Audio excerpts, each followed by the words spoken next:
Hi dears, ഇന്ന് നമ്മൾ കാണാൻ പോകുന്നത് നല്ല അടിപൊളിയായിട്ടുള്ള ഹൈബ്രിഡിൻ്റെ ജമന്തി പ്ലാന്റ്സ് ആണ് കേട്ടോ. അപ്പോൾ ഈ ഒരു പ്ലാന്റ്സ് വാങ്ങി നടാനും വളർത്താനും ഒക്കെ എല്ലാവർക്കും ഉള്ള ഒരു പേടി എന്ന് പറഞ്ഞാൽ ഇതിൻ്റെ പൂക്കൾ കഴിയുമ്പോഴേക്കും പ്ലാന്റ് ഡെഡായി പോകും എന്നുള്ളതാണ്. അപ്പോൾ അങ്ങനെ ആവാതിരിക്കാൻ എന്താണ് ചെയ്യേണ്ടതെന്നൊക്കെ പറഞ്ഞു തരാം കേട്ടോ. ഈ പ്ലാന്റ് നമുക്ക് സെയിലിനുള്ളതാണ്. ഇതിൻ്റെ 10 വെറൈറ്റീസാണ് നമ്മൾ കോംബോ ഓഫറിൽ കൊണ്ടുവന്നിരിക്കുന്നത്. അത് നല്ല അടിപൊളി കളേഴ്സാണ് കേട്ടോ. അപ്പോൾ ഇതുപോലെ വരുന്ന പ്ലാന്റ്സ് ആണ്. ഒരു ഷൂട്ടുള്ളതുണ്ട്. ഒരു ഷൂട്ടുള്ളത് നല്ല ബുഷായിട്ടുള്ള പ്ലാന്റാണ്. പിന്നെ 2 ഷൂട്ടുള്ളതും 3 ഷൂട്ടുള്ളതും 4 ഷൂട്ടുള്ളതുമായിട്ടുള്ള പ്ലാന്റ്സാണ് എല്ലാം നമുക്ക് വരുന്നത് കേട്ടോ.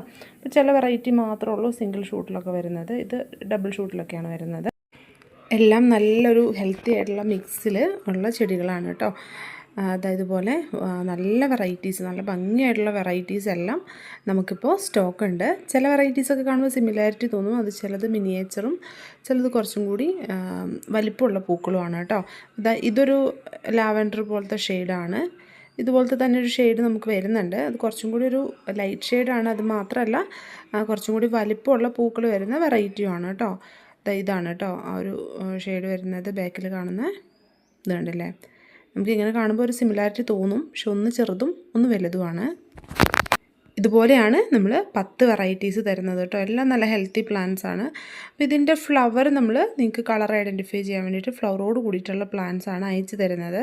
അപ്പോൾ ഫ്ലവർ ഇല്ലാതെ തന്നു കഴിഞ്ഞിട്ടുണ്ടെങ്കിൽ നിങ്ങൾക്ക് 10 വെറൈറ്റീസ് ആണോ എന്നുള്ളത് ചിലപ്പോൾ ഡൗട്ട് തോന്നും. അപ്പോൾ നമ്മൾ ഇതുപോലെ ഫ്ലവറോട് കൂടി തന്നെ പ്ലാന്റ് തരും. ഈ പ്ലാന്റ് നമ്മുടെ കയ്യിൽ കിട്ടിക്കഴിഞ്ഞാൽ ഇതിൻ്റെ പൂ പൊഴിയുന്ന സമയമാകുമ്പോഴേക്കും ഇത് നശിച്ച് പോകാനുള്ളൊരു കാരണം എന്താണെന്ന് വെച്ചാൽ ഇത് ഫ്ലവറിങ് ആവാനായിട്ടുള്ള അത്രയും മെച്യൂർ ആയിട്ടുള്ള പ്ലാന്റ് അല്ല. പക്ഷേ ഫ്ലവർ ആയാലാണല്ലോ ഇത് സെയിലാവുക. അപ്പോൾ നഴ്സറിയിൽ ഇതിനകത്ത് എന്തായാലും മരുന്നടിക്കും, പൂക്കും. അപ്പോൾ ഈ പ്ലാന്റിൽ ഫ്ലവർ വാടി തുടങ്ങുന്ന ആ ഒരു സമയത്ത്, ശരിക്കും കരിഞ്ഞു പോകുന്ന സമയമല്ല, വാടിയൊക്കെ നിൽക്കാൻ തുടങ്ങുന്ന ആ സമയത്ത് ഫ്ലവർ കട്ട് ചെയ്ത് കൊടുക്കുക. ഇത് റീപോർട്ട് ചെയ്ത് വയ്ക്കുക. അതുപോലെ തന്നെ കുറച്ച് NPK ഒക്കെ സ്പ്രേ ചെയ്ത് ഒരു മീഡിയം സൺലൈറ്റിൽ നന്നായിട്ട് നനവൊക്കെ കൊടുത്ത്, ഇലകളും കൂടി നന്നായിട്ട് നനയുന്ന രീതിയിൽ നനവൊക്കെ കൊടുത്ത് നിർത്തുകയാണെങ്കിൽ ഇത്തവണ ഉണ്ടായതിനേക്കാളും ഇരട്ടി പൂക്കൾ അടുത്ത തവണ ഉണ്ടാവും കേട്ടോ. അപ്പോൾ നിങ്ങളിതൊന്ന് ട്രൈ ചെയ്ത് നോക്കുക, എന്തായാലും സക്സസ് ആയിരിക്കും. അപ്പോൾ പൂക്കൾ കട്ട് ചെയ്യുന്ന സമയത്ത് ഏത് ഭാഗം വെച്ചിട്ട് കട്ട് ചെയ്യണം എന്നുള്ളത് ഞാൻ കാണിച്ചു തരാം. ഈ പ്ലാന്റ്സ് എല്ലാവരും നന്നായിട്ട് കണ്ടോളൂ കേട്ടോ. നല്ല ഹെൽത്തി ആയിട്ടുള്ള പ്ലാന്റാണ്. മീഡിയം സൺലൈറ്റിൽ വെക്കാൻ പറഞ്ഞത്. എല്ലാ ക്ലൈമറ്റും ഒരുപോലെ ആയിരിക്കില്ല. നിങ്ങളുടെ ക്ലൈമറ്റിൽ ഇത് നല്ല വെയിലത്ത് വെച്ച് കഴിഞ്ഞിട്ടുണ്ടെങ്കിൽ കുഴപ്പമില്ല. നമ്മുടെ കയ്യിൽ ജമന്തിയൊക്കെ ഉണ്ട് എന്നുണ്ടെങ്കിൽ നല്ല സൺലൈറ്റിൽ വെച്ചോ. മീഡിയം സൺലൈറ്റിലെങ്കിലും വേണം കേട്ടോ. നമ്മൾ ഒട്ടും വെളിച്ചമില്ലാത്ത അല്ലെങ്കിൽ നല്ല ഷെയ്ഡുള്ള ഭാഗത്ത് പ്ലാന്റ് വെച്ച് കഴിഞ്ഞിട്ടുണ്ടെങ്കിൽ പ്ലാന്റ് നന്നായിട്ട് വളരും, പൂക്കൾ കുറവായിരിക്കും കേട്ടോ. ഒത്തിരി കാട് പോലെ വളർന്നിട്ട് പൂക്കളില്ലാതെ നിൽക്കുകയാണ് ചെയ്യുന്നത്. അതുപോലെ തന്നെ ഇതിൻ്റെ മൊട്ടുകൾ ഉണ്ടായിട്ട് കരിഞ്ഞു പോവാണ്, വിരിഞ്ഞ് വരുന്നില്ല. അങ്ങനൊരു പ്രശ്നമുള്ളവർ എപ്സം സോൾട്ട് ഡൈല്യൂട്ട് ചെയ്തിട്ട് സ്പ്രേ ചെയ്ത് കൊടുത്താൽ മതി കേട്ടോ. പിന്നെ ഇതുപോലെ വളരെ മനോഹരമായിട്ട് പൂക്കളുണ്ടാവാൻ കാരണം DAP ഒക്കെ ഇട്ട് കൊടുക്കുന്നത് കൊണ്ടാണ്. അപ്പോൾ നമുക്ക് DAP ഇതിൻ്റെ ചോട്ടിൽ ഇട്ട് കൊടുക്കാവുന്നതാണ്. അതുപോലെ തന്നെ കാൽഷ്യം നൈട്രേറ്റ് പ്ലാന്റിൻ്റെ ചോട്ടിലൊക്കെ ഇട്ട് കൊടുക്കാവുന്നതാണ്. NPK 19-19-19 സ്പ്രേ ചെയ്ത് കൊടുക്കുക. അങ്ങനെ ചെയ്ത് കഴിഞ്ഞാൽ തന്നെ നന്നായിട്ട് പ്ലാന്റിൽ ഫ്ലവേഴ്സ് ഉണ്ടാവും കേട്ടോ. ഒരുപാട് ഫ്ലവേഴ്സ് തിങ്ങി നിറഞ്ഞ് ഉണ്ടാവും. പിന്നെ ഇതുപോലത്തെ പ്ലാന്റ്സിനൊക്കെ നമ്മൾ വേനൽക്കാലത്ത് നനവ് കൊടുക്കുന്ന സമയത്ത് രാവിലെ തന്നെ നനച്ചോളൂ കേട്ടോ. പ്ലാന്റ് ഒന്നുകൂടി ഫ്രഷ് ആയിട്ട് ഹെൽത്തി ആയിട്ട് നിൽക്കും. പിന്നെ പ്ലാന്റിലൊക്കെ എന്തെങ്കിലും മഞ്ഞളിപ്പോ അല്ലെങ്കിൽ ഓവറായിട്ട് ടയേർഡായി എന്നൊക്കെ തോന്നുകയാണെങ്കിൽ രാവിലെ നനയ്ക്കുമ്പോൾ കുറച്ച് ഐസ് ക്യൂബും കൂടി ഇട്ടിട്ട് നനച്ച് കൊടുക്കുകയാണെങ്കിൽ കുറച്ചും കൂടി പ്ലാന്റ് ഹെൽത്തി ആയിട്ട് നിൽക്കുന്നതായിട്ട് കാണാറുണ്ട്. ചാണകപ്പൊടി പോലത്തെ വളങ്ങളാണ് നമ്മൾ സാധാരണ ഇതുപോലുള്ള ചെടികൾക്കൊക്കെ ഇടുന്നത്. അങ്ങനെ ഇടുമ്പോൾ നന്നായിട്ട് ഉണക്കി പൊടിച്ച ചാണകപ്പൊടി തന്നെ ഇടുക കേട്ടോ.